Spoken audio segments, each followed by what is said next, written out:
Hey guys, it's Eric here at Farpoint Restorations and Repairs. Check it out. I bought myself a new welder, doing some work on the Beetle. I'll show you some work with this thing on the Beetle here in a few minutes.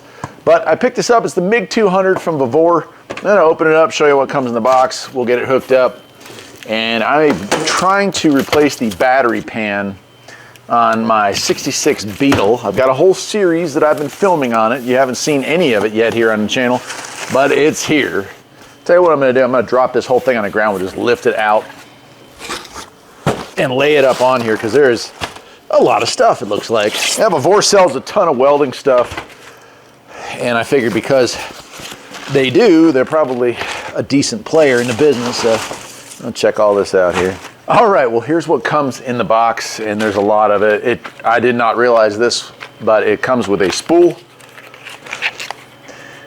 1 millimeter, 1 kilogram, so 2.2 pounds of flux core wire.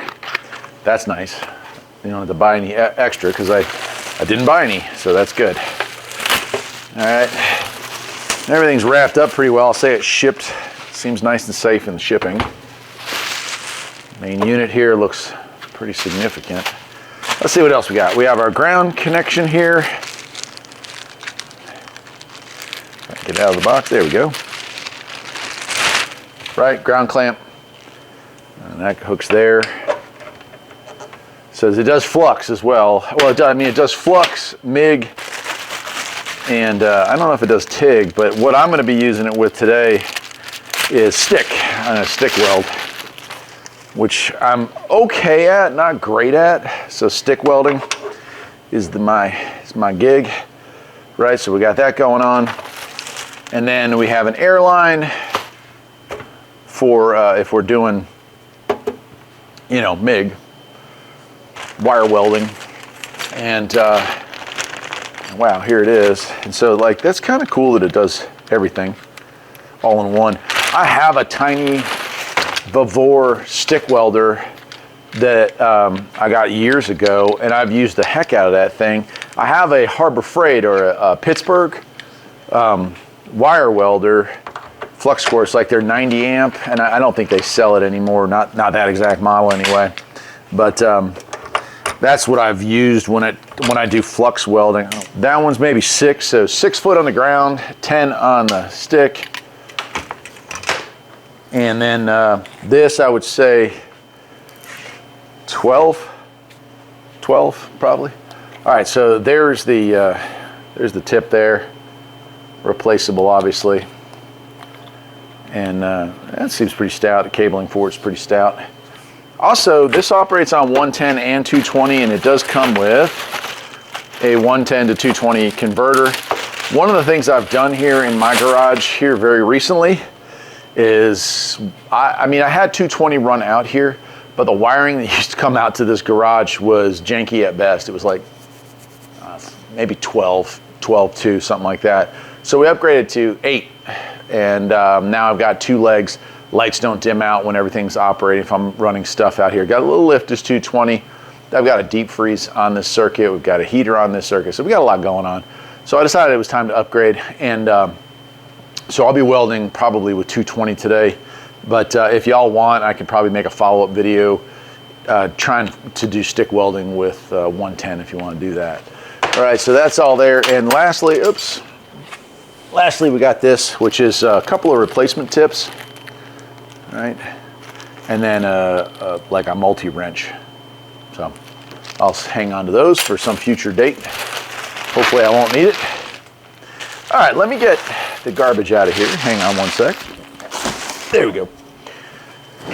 All right, and then the manual has some stuff going on. Let's take a look at it. We've got our, that does even come with hose clamps for hooking up our airline. So if you want to run true, you know, MIG welding, you're going to not be doing flux core. You need a gas, argon gas, I think is usually what they use. You'll have to excuse me, I don't know my welding as well as I know my repairs, my engine repairs. And then we do also have 2 separate spools for the wire. Those wear out. So, all right, MIG Welder 200, and let's see if we got anything that's worth I mean, some hazards about, you know, make sure to wear a helmet. Fumes and gases are dangerous, definitely. You're cutting metal, you're bad for your health. Make sure to do it outside if possible. That's cool. It even includes a wiring diagram. All right, I'm gonna plug it into 110 just to show you the controls. So I am gonna actually unhook these two just so I don't accidentally have an issue. We don't wanna weld ourselves. I'll unhook that. I will hook this up and we'll get it plugged in. All right, well here it is. I forgot to show you, I guess now that I got it close in here, I'll whip it around here. In the back, there's our air line there. We do have vents here, and we do have I'll say waterproof, but we do have an on-off switch back here. The power cord itself is probably 6 feet, so not too big. All right, nice brightly lit screen, which is helpful when you have your mask on, which certainly is a problem. And then we have all the varieties here as far as the power, the amount of amperage. On a 110, remember we max out at that, okay? And we can dial that all the way back to 30, or it's saying 60 on this. So we're at MIG manual, MIG Synergy. This is our stick welding, which is where I'm gonna be playing today. TIG lift, and then we're back to that. This, flux core, aluminum. So we go through those, right? It's telling you what kind of gas. So we want to do that, CO2. CO2, flux, and aluminum is, I think, argon gas, if I'm not mistaken. And then we have trigger mode, 2T and 4T. And then we have wire diameter. We can change that between 1 millimeter and 1.2 millimeter. So, and then I'm not sure what that button does. Job 0. I'm not sure what that one is. Let's see what that one does. Job 0. Yeah, so I'll have to read the manual a little deeper to figure that one out. No, I like it. Let me turn it off just so you don't hear me over the fan. And it takes a second for this thing to cool off and shut down.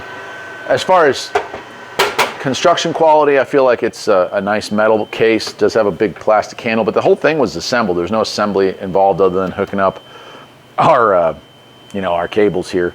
Let me also turn it sideways. We'll take a look inside for the wire portion of it. You pull down on these, and there we go. And inside here, wire wheel goes here. Gonna feed through this into it, and this is the part they gave us 2 replacements for. This feeder, right? We have a feeder up top and a feeder on the bottom. This is the 1 millimeter. I imagine the other ones are the 1.2 millimeter. So no matter what, you're covered. So if you want to do a little thicker. But like I said, today we are going to do the stick welding, just regular stick welding. So I'm going to get that hooked up, and you won't see me again other than maybe, my mask as I am inside the Beetle, but I'll try to get some video footage of that, and we'll wrap this up.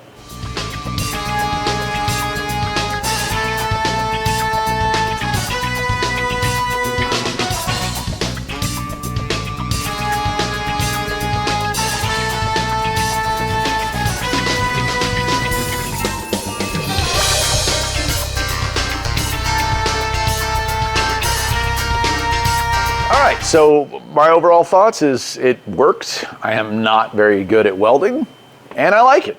Certainly it'll be a part of the farm and the part of the restoration shop going forward, the VEVOR MIG200. And I appreciate that. This is an affordable welder and something that's easy enough for a guy like me to use. I'm gonna hook up the flux core portion of it to see if I'm any better at it. The Pittsburgh flux core one that I have, man, and it's okay, it's decent, but it's also old, and it doesn't really get hot enough for a lot of thicker steel. Obviously the stuff I'm working with today wouldn't have been an issue for it, but I wanted to do stick because that's what I'm more familiar with, because the only real welding experience I have is a couple of exhaust systems back in the day, and just enough to get myself out of trouble here on the farm. Anyway, I'll leave a link to where you can pick one of these things up, and we'll see you next time. Take care.